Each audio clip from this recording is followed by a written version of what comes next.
Hi everyone! Today in this video I'm going to tell you how we grow these beautiful, wonderful Emerald Green Arborvitaes, which are so dependable and so luxurious looking plants when they are well taken care of.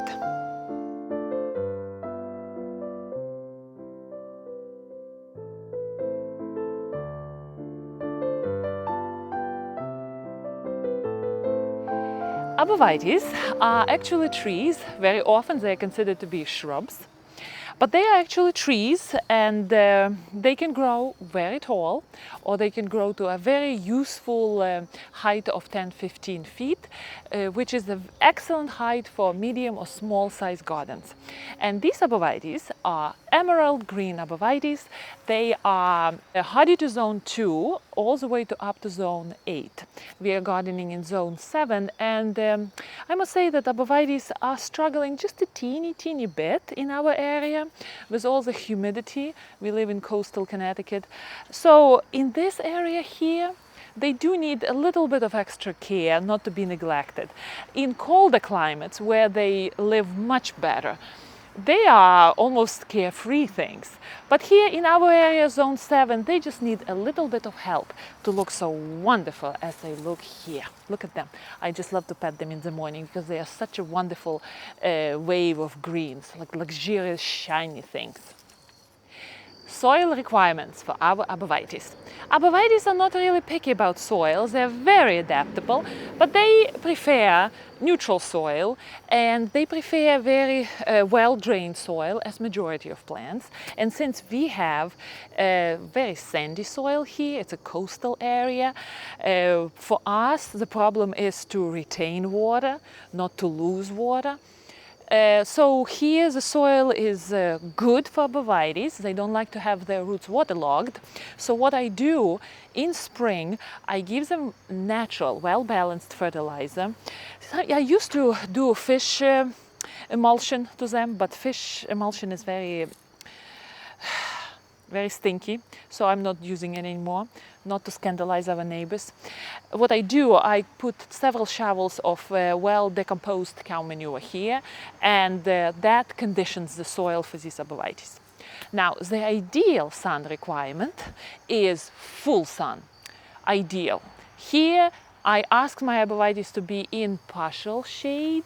I worry about them a little bit, so I watch them very carefully.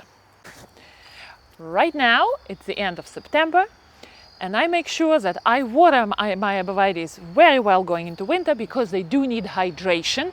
They need to meet the cold air of winter with well-hydrated roots. And I feel that a lot of people forget about arborvitaes during fall, because, you know, fall is the time when gardening is no fun anymore. People forget about gardening. Usually excitement of gardening is happening in spring, so people forget to water their arborvitaes. A big mistake. Now, another mistake which people make, they trim their arborvitaes in a wrong time. I have arborvitaes growing on another side of my property where it's really very narrow, so I cannot afford to let arborvitaes grow wide as they want to. And arborvitaes usually reach 4 feet while they're mature trees. You do the trimming of arborvitaes in spring, because if you do the trimming of arborvitaes in the heat of the summer, arborvitaes don't have time to adjust, healing their wounds and trying to sustain themselves during heat and drought and possible diseases. So there are plants which thrive on trimming, and I mean, some roses are just need trimming to perform well. Some plants don't like trimming at all, and some plants will agree to it, but they wouldn't be extremely happy about it. So I consider arborvitaes to be that middle one. Not really happy, but we'll take it. So come with me and I will show you my arborvitaes which I trimmed in spring. And now, because they were trimmed in spring at the perfect time of trimming, right now they are doing much better, and they adjusted to that narrower shape, and I made sure that I took away all the dead stems, which inevitably will appear, and they look much better now. Come, I will show you.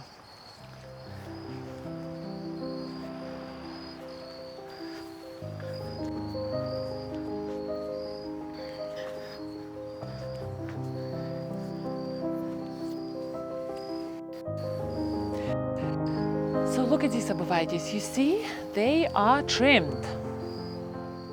So here, this area, we have a narrow passage to the back of our garden. On one side we have beautiful yew bush, and look at this big nice fellow here. I love him here. But on another side there is a very narrow space of maybe 3 feet, and I put these arborvitaes here to create a little bit of a nice passage here. They don't have enough of space here, so I did give them a trim. As you can see, they are doing good here. You see the trim happened. Arborvitaes are doing well. They are growing happily. These tall little leaders are developing well. These arborvitaes were transplanted, oh gosh, twice already.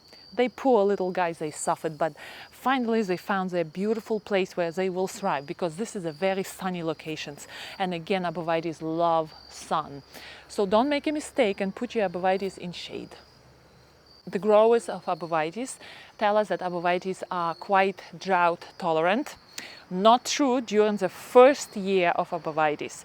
First year you have to be extremely on top of watering. Wow, mosquitoes are huge this day. You have to be extremely on top of watering. Like literally you have to make sure that the soil is not waterlogged, it's constantly moist.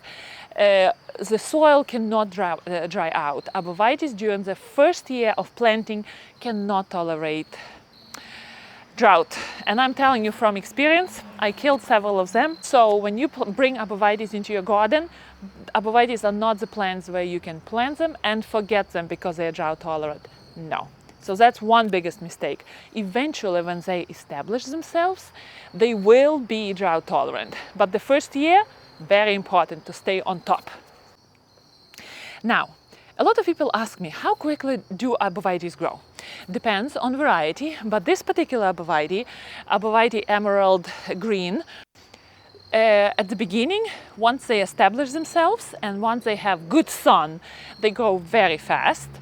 They can put us between 12 and 24 inches, but you know what, sometimes when I look at arborvitae and it creates this long stalk at the top, do I call it gross? I guess you can say it, but it's just a little skinny thing on top. So, but I guess you can say it, that that's a growth of an arborvitae. So it builds slowly the width. Arborvitae builds much slower than that little pointy thing growing on top. And then once arborvitae establishes itself, it grows much slower, 6-9 inches a year.